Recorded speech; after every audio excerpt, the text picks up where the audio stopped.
a very good evening to you.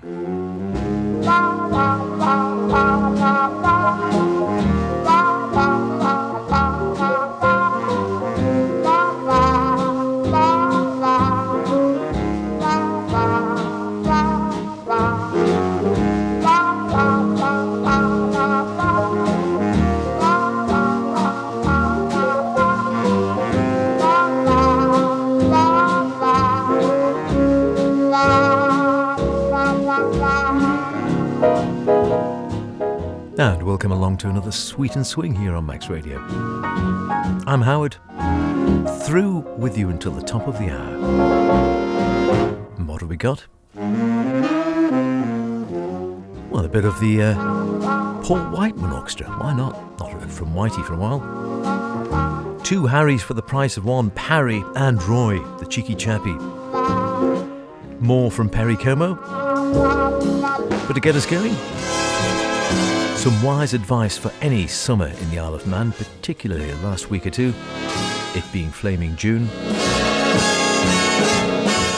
Button up your overcoat.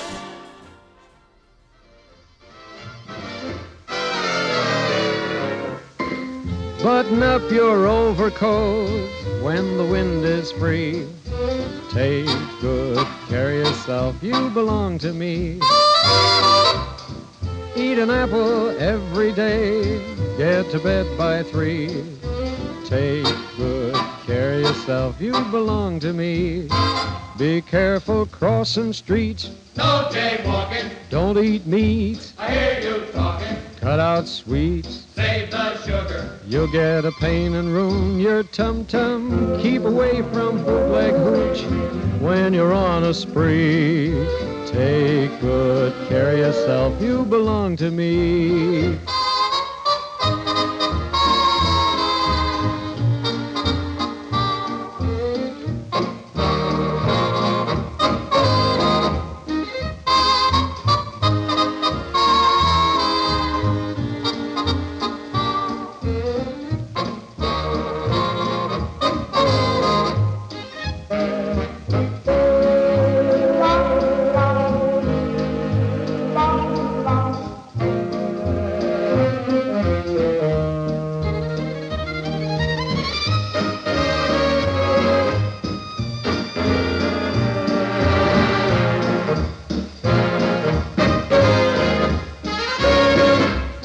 Button up your overcoat when the wind is free.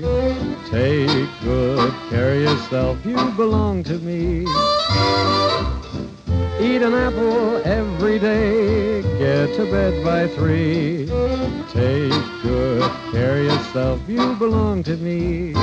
Be careful crossing streets, No jaywalking. don't eat meat, I hear you talking. cut out sweets. Save the sugar. You'll get a pain and ruin your tum-tum. Keep away from bootleg hooch when you're on a spree. Take good care of yourself, you belong to me.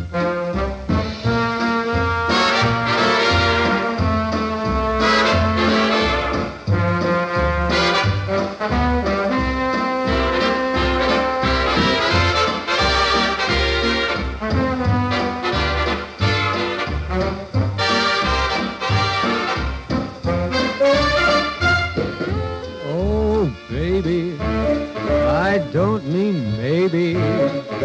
Take good care of yourself, you belong to me.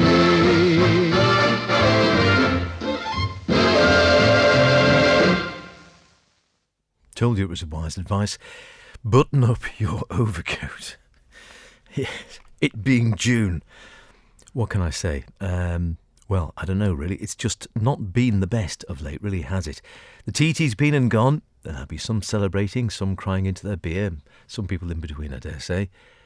But at least we got the TT done, and you know what? I think everyone went home again, which is something. I don't think we can say that for a few years. It sounds terribly harsh, and I know there are a few accidents, but I think everyone went back again. Yeah, well, that's the way of the TT, isn't it?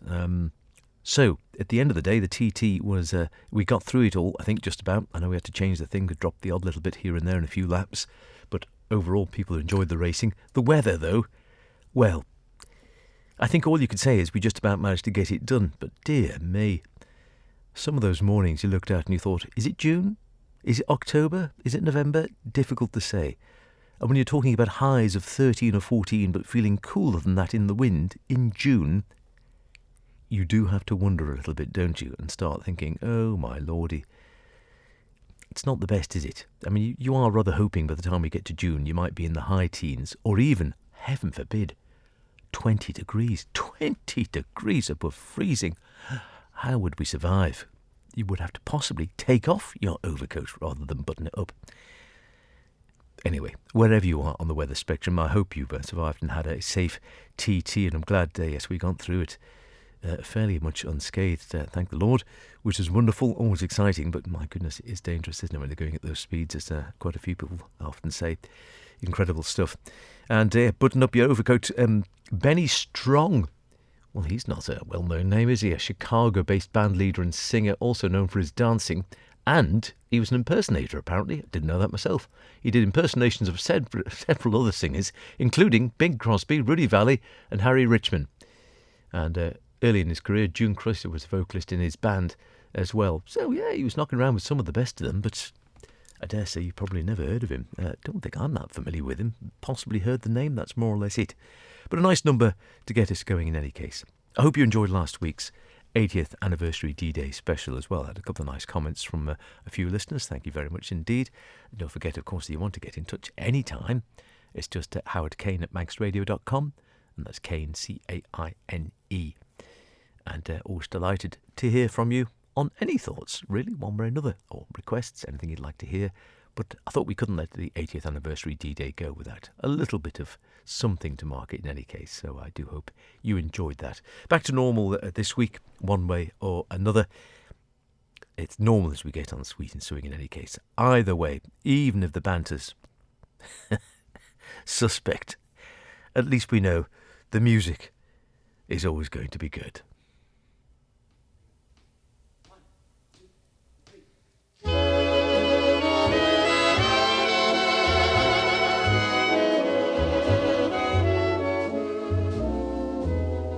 Hold me in your arms, dear. Dream with me. Cradled by your kisses,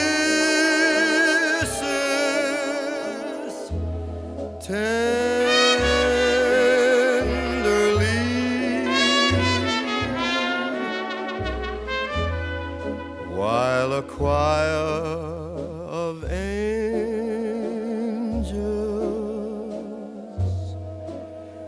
from above sing a melody of love.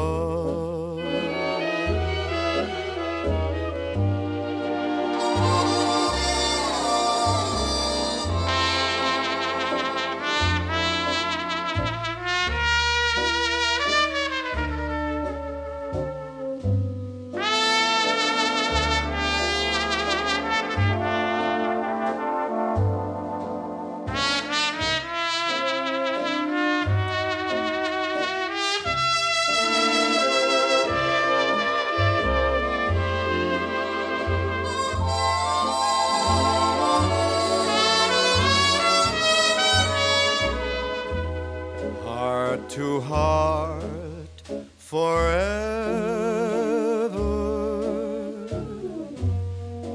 lips entwined.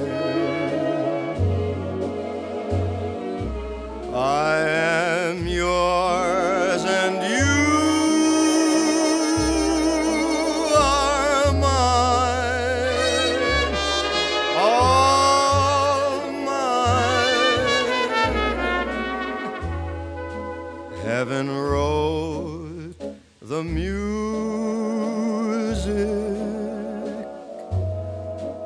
up above.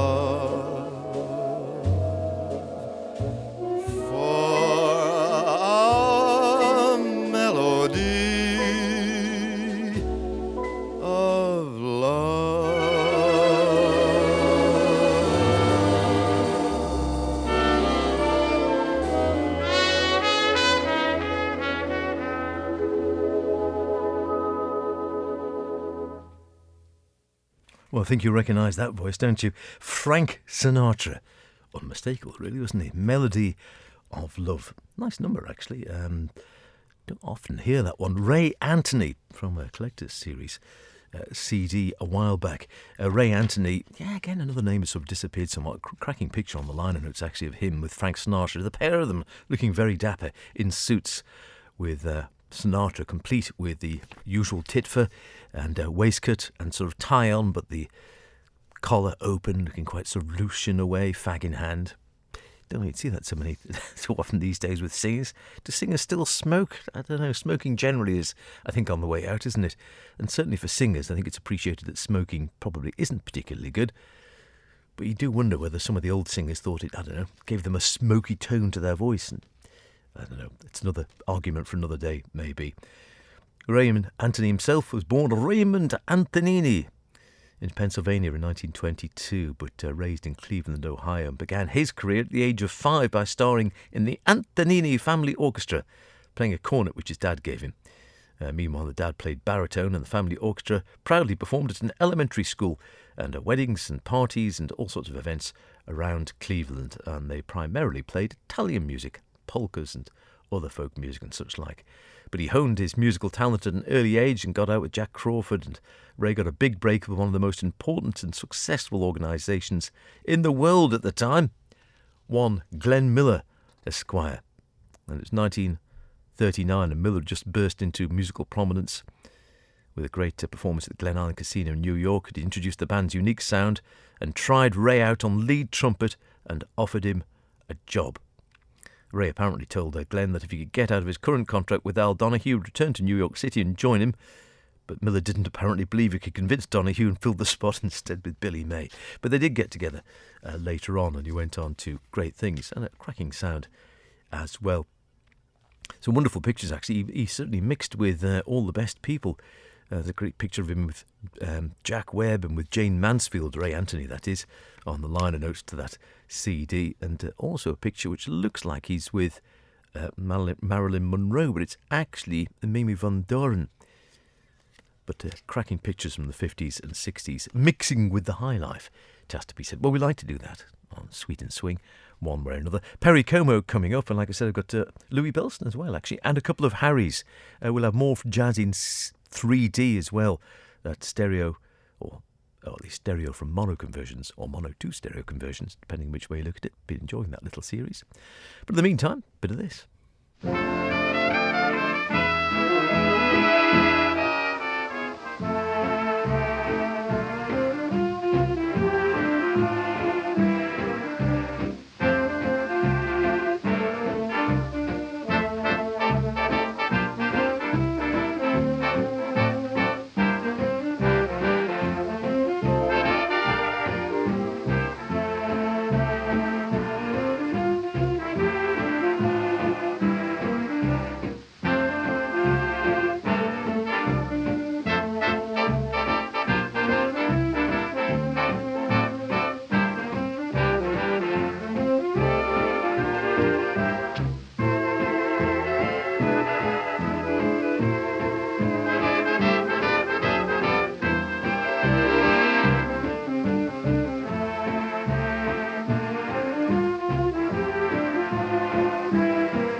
A home on a hilltop high, you and I, shiny and new, a cottage that two can fill.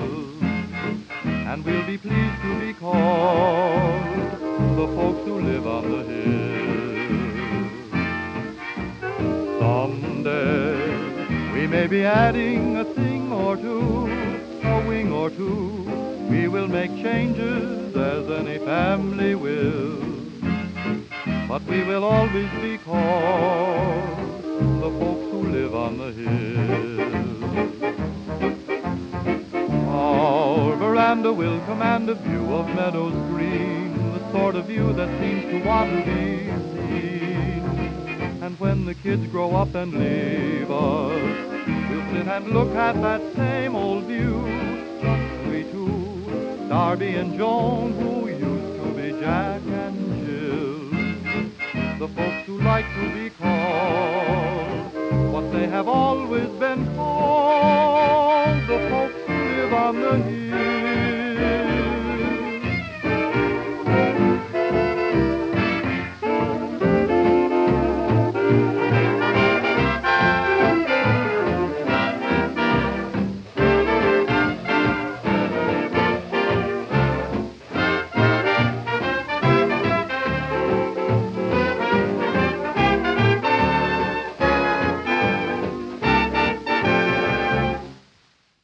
The folks who live on a hill. It could be me, actually. I live in a hill.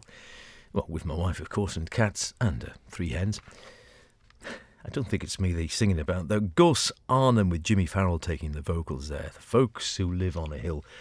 Cracking number. Gus himself, he was another Philadelphian, actually. Also grew up and sort of cut his teeth in Chicago and first recorded for the OK record label when he signed with Victor in 1929, and then stayed there for several years through to late 1930s, and then signed up with Brunswick Records through 1937 onwards, and also played at the Coconut Grove in Los Angeles in the early 1930s. That was another place where it was all happening, the Coconut Grove in the mid-30s. Would be lovely to go back to some of these times. I mean, maybe it wouldn't be quite as glamorous as you think it seems, but it all looks sort of, white suits and tuxes and, cigarettes and long holders and all the rest of it. And a different era, as they say, a different era. Speaking of tuxes and cigarettes in long holders, it makes me think of Noel Coward. And I'm actually doing a Noel Coward play at the moment, or rehearsing one, Private Lives, which will be on, if you fancy seeing it, at the Air and Arts Centre next month in mid-July for, I think it's one matinee possibly and 3 evening performances. Look up at the Air and Arts Centre anyway, you'll see the details down there. Hopefully it'll be very good. Don't often get a chance to see Noel Coward over here, so we'll give it a good shot. And yeah, I've always rather liked him like that. Again, that louche, debonair appearance he had, and his very dry, acerbic wit, as indeed is the case in Private Lives. It all looks quite cosy, and really underneath it's quite cutting and harsh in many ways. But yeah, he was sort of the picture of, I don't know, urbane suaveness, I guess, in many ways. And I think I'm right in saying Julian Clary lives in Noel Coward's house in Britain, although he died in his beloved Jamaica. I think he had a house there as well. Did all right at the end of the day.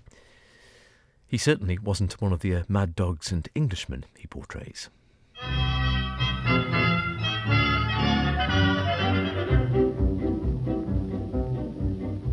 In tropical climes there are certain times of day when all the citizens retire to take their clothes off and perspire. It's one of those rules the greatest fools obey, because the sun is far too sultry and one must avoid its ultraviolet ray.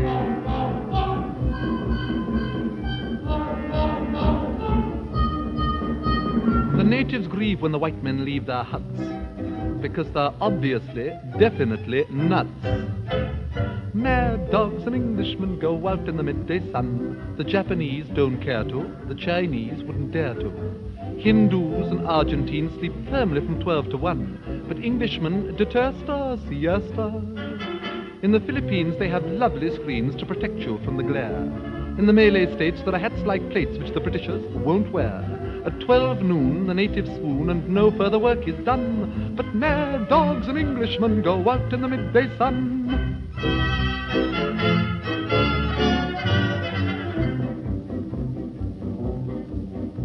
It's such a surprise for the eastern eyes to see that though the English are effete, they're quite impervious to heat.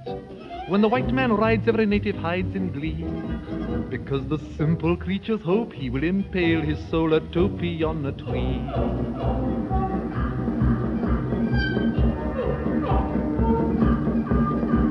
It seems such a shame when the English claim the earth, that they give rise to such hilarity and mirth.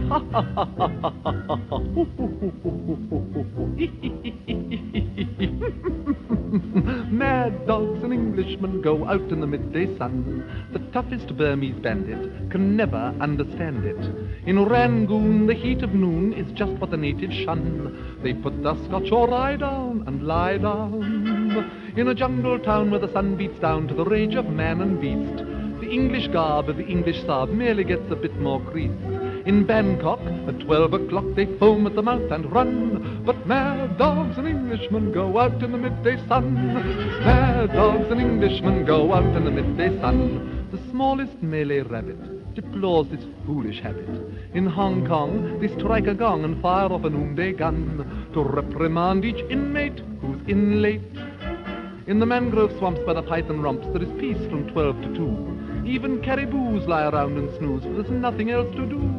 In Bengal, to move at all is seldom, if ever, done. But mad dogs and Englishmen go out in the midday, out in the midday, out in the midday, out in the midday, out in the midday, out in the midday, out in the midday sun.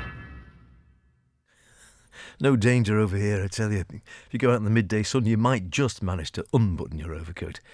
Certainly if the weather stays the way it's been for the last few weeks. Noel Coward, of course, Mad Dogs and Englishmen. And if you like a bit of Noel Coward, a bit of Private Lives, yeah, get yourself down to the Erin Arts Centre next month. I'll be there, come say hello, and doing my bit, or doing our best anyway, with a wondrous all-star cast. I have to say that. But yeah, it should be good fun, I hope. And we'll see what we can do. And you don't often see Noel Coward being done over here, so yes. Might not be the West End, but at least it's in the south. And a wonderful place to support as well, the Erin Arts Centre. And you can't go wrong with a bit of Noel Coward. Let's have a listen to some more of that three-dimensional jazz I was talking about then, this jazz and a vocal collection, these classic and rare recordings from the 20s through to the mid-40s, which were sort of cleaned up and digitised in order to go from mono to stereo. And as it says boldly on the front cover, stereo from mono conversions that are really convincing. Well, generally, I think we've been thinking that they probably are. We mentioned him earlier on, Glenn Miller. Here he is. We've gone from Bangkok to Singapore on a little street in Singapore.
nice too. It sounded all right in my headphones. Don't know about yours if you're listening on headphones.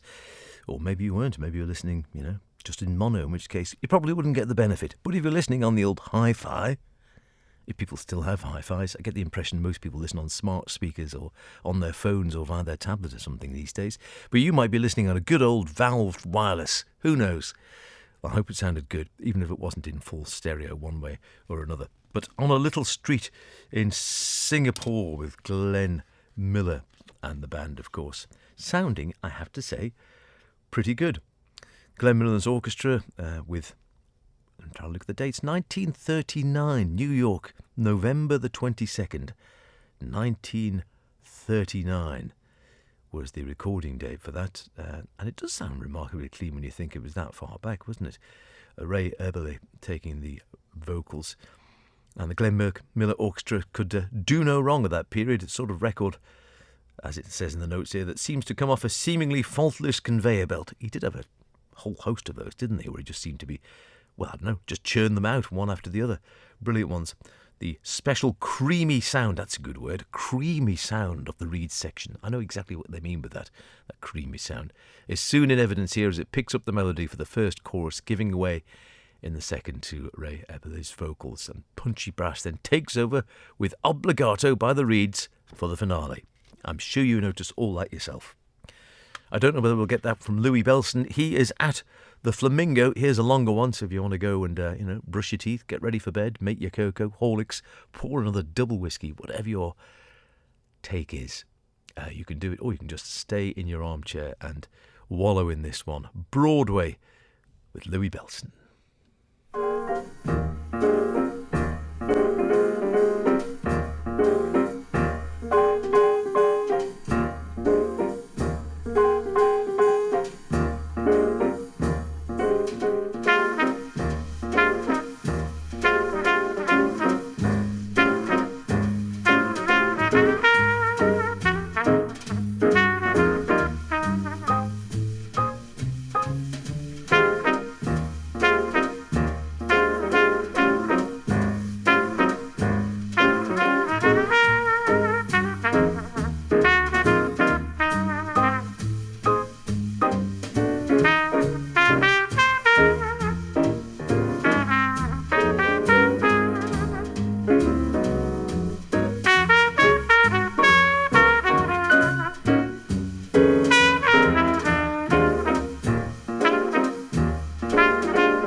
Lovely, subtle ending there, and tasty brushwork from the great Louie Bellson with his quartet at the Flamingo in November of 1957 from our friends at Avid Jazz. From the album just called Louie Bellson Quartet, featuring Harry Edison at the Flamingo, which they were there. Louie on drums, Don Abney piano, Charles Truckpar on bass, and Harry Edison at the trumpet with Broadway, of course. Bellson, fantastically accomplished drummer, and sort of quite ahead of his time. Used the double bass drum, of course, which was more beloved of rock drummers in the later years, but Louis was there before them, using a double bass drum in jazz. But as you heard there, it wasn't all about sort of thunder and massive drum solos. He could also play beautifully subtly as well, and nice backing stuff didn't get in the way. And Don Abney says, Louis, the piano player, makes everything so pleasant. I've never worked for such a lovely guy, so congenial, a first-rate organiser, a great musician, a great drummer, and really conscious of dynamics far more than a lot of drummers I've worked with. Do you think you heard there, really? He could have been showboating or taking over, but no, just in the background, keeping everything ticking along beautifully, really tasteful. He could have had a big ending if he'd wanted there and wanted to go OTT, but no, it's just da-da-da, just a little flick of the brush, and great stuff. Louie Bellson and the boys. Still to come, of course, here on Sweeting Swing with myself, H. We've got a couple of the Harrys and a little bit of Paul Whiteman. Before that, some more Perry. Again, avid great supporters of this programme with a lot of the music they provide for me. And Perry Como, 4 classic albums. We've been dipping into that one for the last few weeks. I thought we'd go into relaxing with Perry Como, A Prisoner of Love.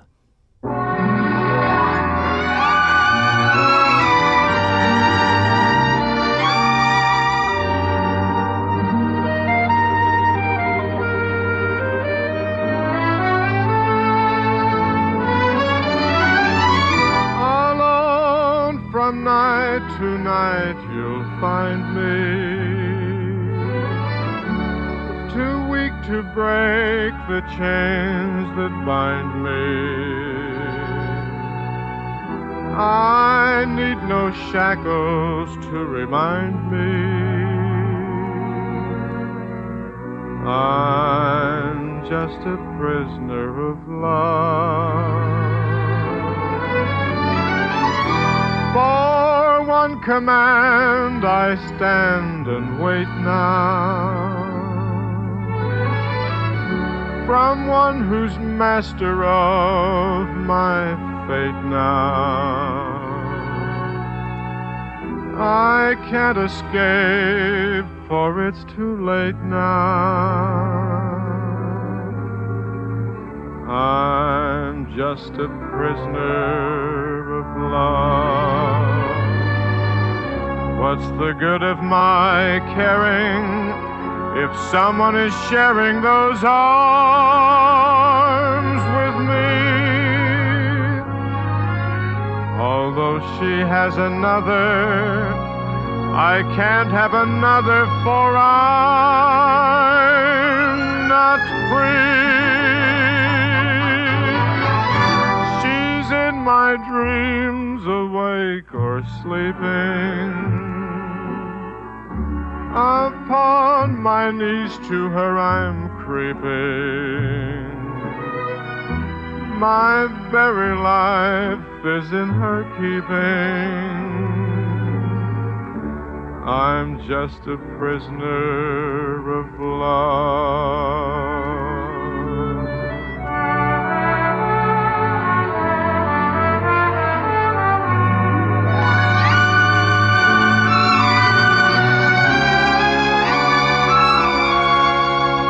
What's the good of my caring if someone is sharing those arms with me?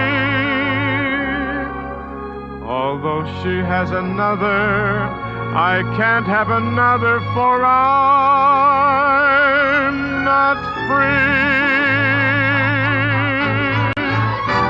She's in my dreams, awake or sleeping.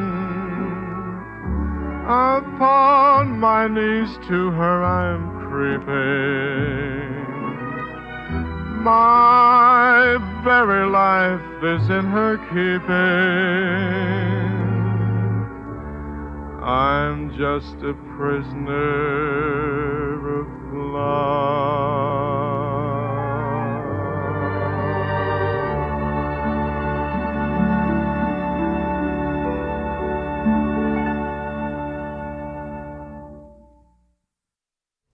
He's a prisoner of love. It's a full-on production number, that one, isn't it? It has to be said. A prisoner of love with Perry Como. Almost sort of, almost sounds out of his comfort range there at times. But maybe that's just me. I'm so used to the sort of cuddly cardigans and Christmas sound, and he's almost given it sort of a bit of vim there. It has to be said. Relaxing with Perry Como. Don't know whether it was relaxing. Great liner notes though. In very small writing. I have to put my glasses on to read this one. From, I think it's Duncan McDougall, by the looks of it, or Duncan McDougall Jr., very American sounding, on the liner notes to the album Relaxing with Perry Como. Not long ago, a hardened Broadway talent agent said, if I was the State Department, what would I do? I'd take this Perry Como guy and send him to every country in the world as a sort of an Abe Lincoln of American pop singers. 20 years ago, what was he doing? He was cutting hair, $15 a week, and now $1 million, count them, $1 million a year. A success that Horatio Alger could never have dreamed of. Not bad, actually, yes, going from $15 a year to $15 a week, work that one out. 15 times 52 does not add up to $1 million, but he was making seriously good money at his peak, it has to be said. But why not? He had a cracking voice, and he used it to great effect. More from Perry next week. For now, we better get our two Harrys in before it's too late. I promised you them. So, let's start with the king of Hotcha, namely Mr. Harry Roy, and then we'll go on to Harry Parry and his Radio Rhythm Club Sextet, starting with Mr. Roy. One, shut, by the left, quick, march.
going to the minor chord there. Great sound from Harry Parry, Champagne. Before that, Bugle Call Rag from Harry Roy, the king of Ha-Cha-Cha, the cheeky chappy himself.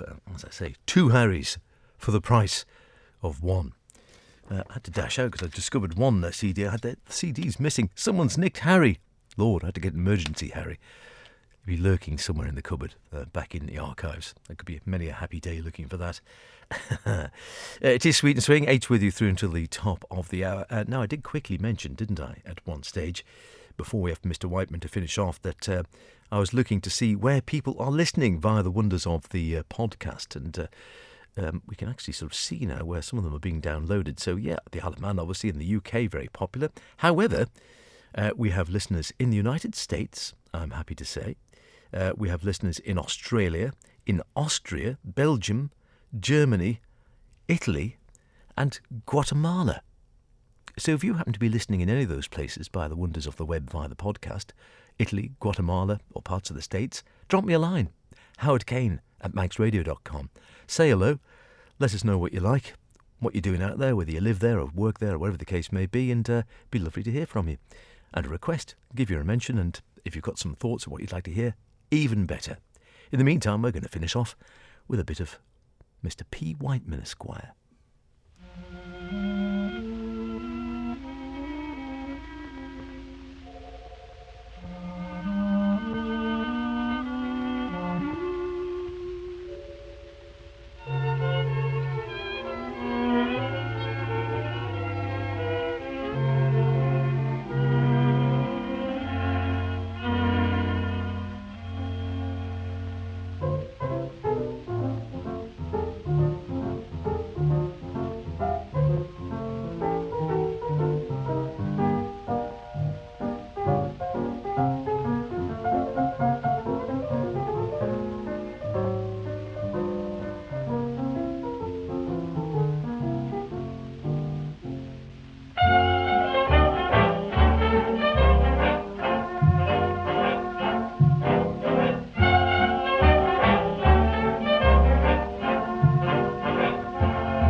Oceans up and down, that's what I want more.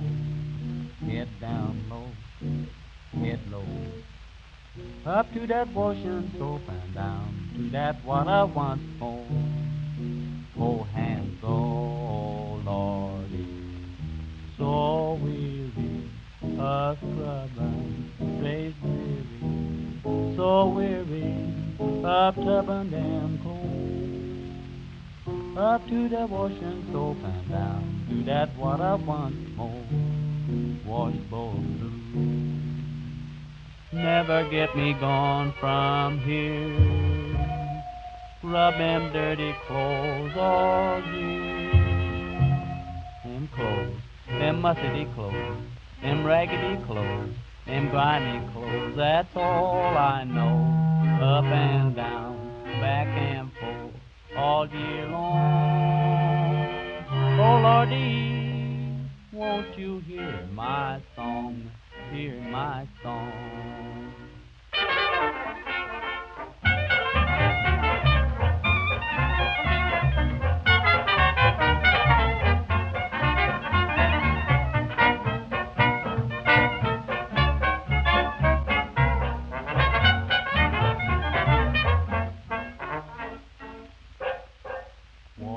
In a shanty on the shore, the river swinging on by the door. Hear that river lowly calling, I could shiver, nights are falling. Hear that river lowly moaning, moaning low.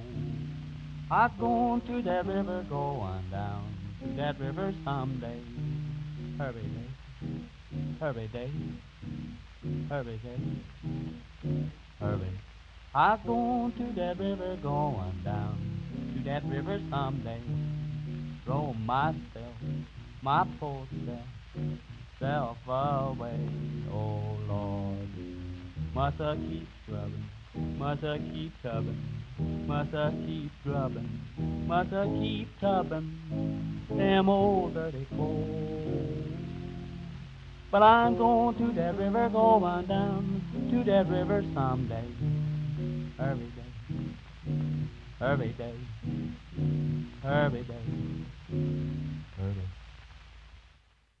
Now, I know it's old.